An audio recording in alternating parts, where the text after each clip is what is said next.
dans l'autre propriété de Brigitte Bardot, à quelques minutes de la Madrague, le sort de ces animaux reste incertain. Après la disparition de Brigitte Bardot, le sort des derniers animaux de la Garrigue, son refuge discret sur les hauteurs de Saint-Tropez, suscite de nombreuses interrogations. Transfert récent, tension autour de sa gestion et absence de décision claire, l'avenir de ces pensionnaires, si chers à l'icône, reste aujourd'hui suspendu. Si la Madrague reste le lieu le plus emblématique de Brigitte Bardot, un autre endroit, bien plus discret, occupait une place essentielle dans sa vie, la Garrigue. Située à une dizaine de minutes de route de Saint-Tropez, cette vaste propriété de 10 hectares, nichée sur les hauteurs et entourée de verdure, était le refuge animalier de la star. Selon Le Parisien, c'est là que l'actrice venait presque quotidiennement soigner et nourrir des animaux rescapés grâce à sa fondation. Poules, chiens, chats, chevaux, canards, moutons. Sans oublier Sidonie la chèvre, Bonhomme l'âne ou encore Poupée la ponette. Toutes les bêtes l'attendaient, raconte dans les colonnes du quotidien Éric Gousset, ancien berger devenu il y a 4 ans le gardien de ce lieu si cher au cœur de celle dont la sœur a souhaité lui rendre hommage.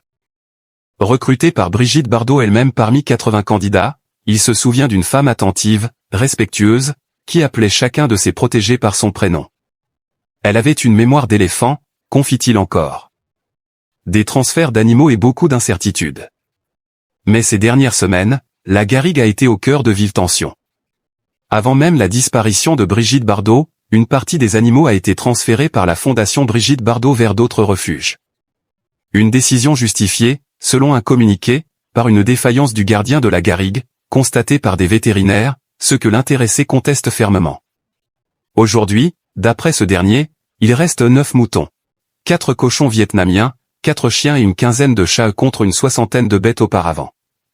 Vu comme c'est parti, il ne va plus rien rester à la Garrigue alors qu'il y a le potentiel, ici, pour en accueillir, regrette Éric Gousset, ajoutant que Brigitte voulait mourir au milieu de ces animaux. Reste désormais à savoir ce que deviendra ce refuge si cher à l'icône.